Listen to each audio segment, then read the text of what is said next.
அனைவருக்கும் வணக்கம். நான் தமிழரசி பாலமுருகன். மீண்டும் ஒரு புதிய பதிவில் உங்களை எல்லாம் சந்திக்கிறதுல ரொம்ப ரொம்ப சந்தோஷம். நான் ரொம்ப நலமா இருக்கிறேன். அத மாதிரி நீங்க எல்லாரும் நலமா ஆரோக்கியமா சந்தோஷமா இருக்கணும். நிச்சயமா இருப்பீங்க அப்படிங்கிற நம்பிக்கையோட இந்த பதிவுக்குள்ளார போகலாம். இந்த பதிவில் நம்ம பார்க்க போறது நாளைய தினம் வரக்கூடிய மிக மிக சக்தி வாய்ந்த 24 நிமிடங்கள். 24 நிமிடங்கள் அப்படின்னு நம்ம சொன்னதுமே உங்க எல்லாருக்குமே தெரிஞ்சிருக்கும். நாளைக்கு தான் ஜூன் மாதத்திற்கான அபிஜித் நட்சத்திர நேரம். மிக மிக சக்தி வாய்ந்த பவர்ஃபுல் 24 மினிட்ஸ் நாளைக்கு வருது அப்படின்னதும் நீங்க கொஞ்சம் ரிலாக்ஸ் ஆயிடாதீங்க. நாளைக்கு வருது அப்படின்னா அது இன்னைக்கு ராத்திரி அப்படின்னா கணக்கு. ஸோ நான் சொல்றதுக்கு முன்னாடியே இந்த பதிவை இப்போ நீங்க பார்த்துட்டு இருக்கும் பொழுதே உங்களுக்கு தெரிந்த அத்தனை நண்பர்களுக்கும் உறவினர்களுக்கும் இந்த பதிவை நீங்க ஷேர் பண்ணுங்க.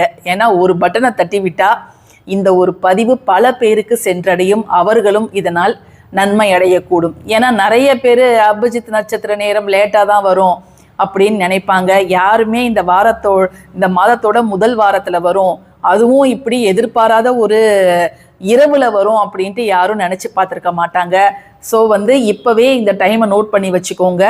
நீங்கள் இன்னைக்கு இரவு அப்படின்னா அது கணக்கு. அதாவது நாளைக்கு அதிகாலை 24 நிமிடங்கள் எப்போ வருது அப்படின்னு பார்த்தீங்கன்னா சரியாக 1:58 மணி முதல் 2:22 மணி வரை இருக்கக்கூடிய அந்த 24 நிமிடங்கள் தான். 1:58 AM to 2:22 AM Friday early morning. ஓகேங்களா? ஸோ இதை நம்ம இந்த நாளை நம்ம எப்படி பயன்படுத்தி கொள்ளலாம், இந்த நேரத்தை நம்ம எப்படி பயன்படுத்தி கொள்ளலாம். இந்த 24 நிமிடங்களும் சாதாரணமான நிமிடங்கள் இல்லைங்க.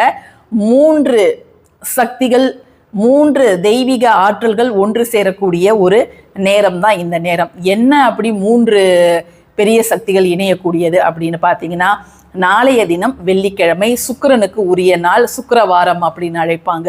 வெள்ளிக்கிழமை அப்படின்னாலே மகாலட்சுமி தாயாருக்கு உகந்த நாள். இது ஒரு தெய்வீக சக்தி. மற்றொன்று நாளைய தினம் பஞ்சமி. சரிங்களா? தேய்பிறை பஞ்சமி. தேய்பிறை பஞ்சமினா நம்முடைய கஷ்டத்தை எல்லாம் போக்கக்கூடிய ஒரு நாள். அன்னை வாராகியை நாம் அனைவரும் வழிபட வேண்டிய நாள். ஸோ அது 2வது. 3வது மிக மிக முக்கியமான ஒரு விஷயம் என்ன அப்படின்னு பார்த்தீங்கன்னா, சுகபிரம்ம மகரிஷி. இதை நம்ம சேனலை நான் இது வரைக்கும் சொன்னதே கிடையாது. சமீபத்தில் நான் இந்த விஷயத்தை தெரிஞ்சுக்கிட்டேன். ஸோ சுகபிரம்ம மகரிஷி பிறந்த நட்சத்திரம் திருவோணம். ஸோ ஒவ்வொரு மாதமும் அபிஜித் நட்சத்திர நேரத்தில் நம்ம சுகபிரம்ம மகரிஷியையும் வழிபாடு செஞ்சோம்னா அவருடைய அருளும் நமக்கு கிடைக்கும். நீங்கள் என்னங்க புதுசாக என்னென்னத்தையோ கொண்டு வரீங்க, அந்த காலத்துலலாம் யாருங்க சுகபிரம்ம மகரிஷியெல்லாம் கும்பிட்டா அப்படின்ட்டு நீங்கள் கேட்கக்கூடும்.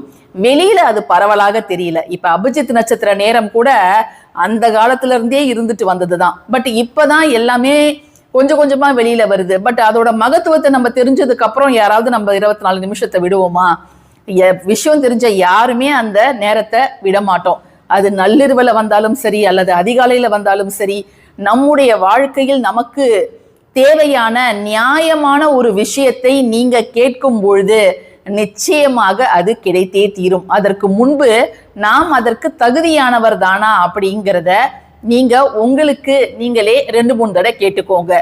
உங்களுக்கு அது நிச்சயம் கிடைக்கக்கூடிய அனைத்து தகுதிகளும் இருந்துச்சுன்னா பிரபஞ்சத்துக்கிட்ட நீங்க கேட்டீங்கன்னா பிரபஞ்சம் உங்களுக்கு அள்ளி கொடுக்க ரெடியா இருக்குது. அதனால ரொம்ப ஒரு பெரிய இந்த வாழ்க்கையை புரட்டி போடுது எனக்கு இந்த பிரச்சனை அப்படின்னா அந்த பிரச்சனைக்கு தீர்வு தான் நீங்க இந்த நேரத்துல கேட்கணும். சாதாரண விஷயங்களுக்கெல்லாம் கேட்காதீங்க. ரொம்ப சிக்கலான ஒரு விஷயம், இது நடந்துட்டா எனக்கு போதும். அது பணம் சம்பந்தமானதாக இருக்கலாம், ஆரோக்கியம் சம்பந்தமானதாக இருக்கலாம், உங்க வாழ்க்கை துணை சம்பந்தமானதாக இருக்கலாம், பிள்ளைகளோட எதிர்காலம் தொடர்பானதாக இருக்கலாம், அல்லது ஒரு பெரிய வழக்கு, இல்ல ஒரு நிலச்சிக்கல், எது வேணாலும் இருக்கலாம். அது நடந்து முடிஞ்சிருச்சுன்னா நான் நிம்மதி பெருமூச்சு விடுவேன் அப்படின்னு ஒரு விஷயம் நம்மளை உறுத்திக்கிட்டே இருக்கும்ல. அந்த விஷயத்த விடாப்பிடியா நீங்க திரும்ப திரும்ப திரும்ப பிரபஞ்சத்துக்கிட்ட கேட்கும் பொழுது அது உங்களுக்கு அதனை அள்ளி கொடுத்துதான் ஆக வேண்டும். வேற வழியே கிடையாது.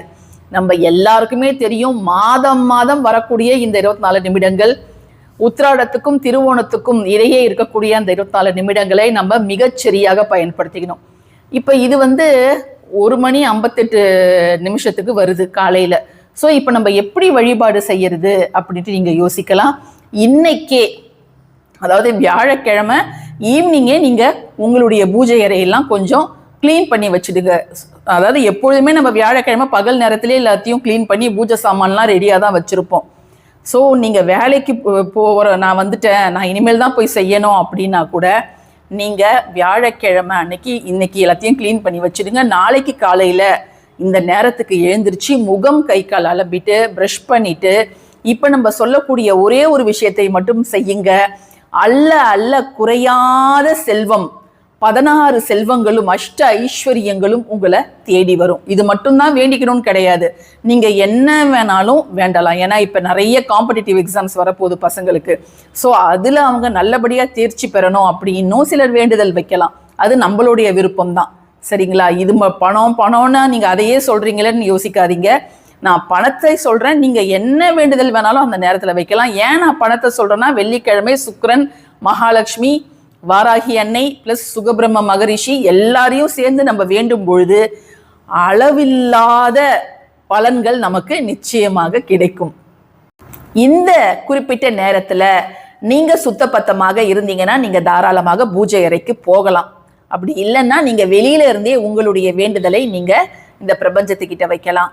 பொதுவாக கிருஷ்ண பரமாத்மாவை தான் நம்ம மெயின் கடவுளா இந்த நேரத்துல நம்ம வழிபாடு செய்வோம். ஏன்னா அவருடைய மயிலிறகுல தான் இந்த சூட்சும நட்சத்திரத்தை அவர் மறைச்சு வச்சுக்கிட்டாரு. அந்த வரலாறை நான் பல முறை நம்ம சேனல்ல சொல்லியிருக்கிறேன். ஸோ திரும்பவும் அதை நான் இப்ப சொல்ல வேண்டாம். அந்த நேரத்துல சொல்ல வேண்டிய ஸ்துதி என்ன அப்படின்னு நான் பல பதிவுகள்ல சொல்லியிருக்கிறேன். நான் வீடியோவோட எண்டுல நம்ம எப்பொழுதும் உச்சரிக்க வேண்டிய அந்த ஸ்துதி 3 முறை உச்சரித்தால் போதுமானது, 2 நெய் தீபங்கள் ஏற்றினால் போதுமானதுன்னு சொல்லியிருந்தோம். பட் ஆனால் இது இதை மாதிரி டைம்ல வரதால நம்ம சுத்தபத்தமாக இருந்தீங்கன்னா நீங்க பூஜை அறைக்கு போய் இப்போ நம்ம சொல்லக்கூடிய ஒரு விஷயத்தை சொல்லலாம்.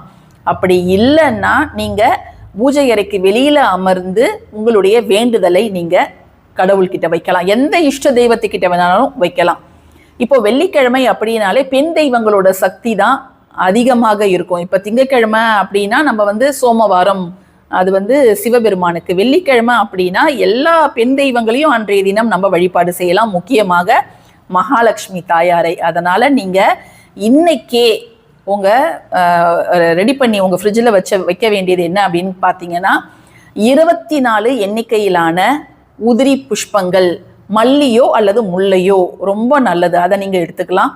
அப்படி இல்லை நான் பெருமாளை வழிபட போறேன் அப்படின்னா 24 துளசி, அதை நீங்க எடுத்துக்கலாம். நம்ம மல்லி, முல்லை, வாசனையான வெள்ளை நிற மலர்கள் சுக்கிரனுக்கு உரியவை. ஸோ அதை மட்டும் எடுத்துக்கிட்டு நீங்க மகாலட்சுமி தாயார் முன்பு அமர்ந்து 2 நெய் தீபங்களும் நீங்க ஏற்றிக்கலாம். ஏற்றி வச்சுட்டு நீங்க உச்சரிக்க வேண்டிய அந்த ஒரே ஒரு வரி மந்திரம், அளவற்ற செல்வ செழிப்பை உங்களுக்கு கொட்டி கொடுக்கக்கூடிய அந்த ஒரு வரி மந்திரம், ஓம் ஸ்ரீ மாத்ரே நமக, ஓம் ஸ்ரீ மாத்ரே நமக.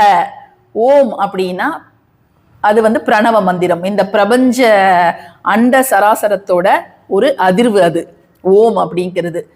ஸ்ரீ அப்படின்னா ஒரு மரியாதை கொடுக்கக்கூடிய ஒரு வார்த்தை, ஒரு மங்களத்தின் அடைமொழி அப்படின்னு சொல்லலாம்.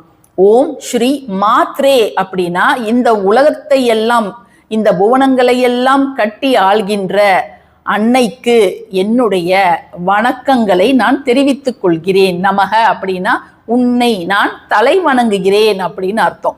ஸோ அனைத்து பெண் தெய்வங்களையும் தலை வணங்கி, அதுவும் வெள்ளிக்கிழமை காலையில பஞ்சமி தேதியில நம்ம இதை செய்யும் பொழுது நிச்சயமாக நம்ம வாழ்க்கை இப்ப நம்ம இருக்கிறத விட நல்ல முறையில் முன்னேற்றம் அடையும்.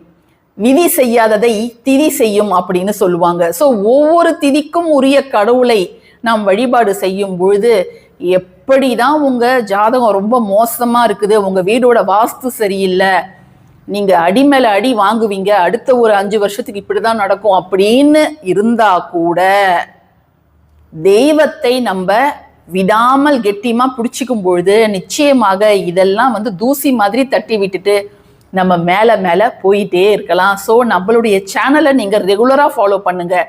தினம்தோறும் உங்களுடைய வாழ்க்கைக்கு ஏதாவது ஒரு வகையில உதவக்கூடிய சின்ன சின்ன விஷயங்களை நான் பதிவு செஞ்சுக்கிட்டே தான் இருக்கிறேன். ஸோ நீங்கள் ஃபாலோ பண்ணுங்க. ஒரு நாள் இல்லை ஒரு நாள் நிச்சயமாக நீங்கள் எதிர்பார்த்ததை விட உங்களுடைய வாழ்க்கை மிகப்பெரிய உச்சத்தை அடைந்தே தீரும். ஸோ இந்த பதிவு உங்களுக்கு பிடிச்சிருக்கும்னு நான் நினைக்கிறேன்.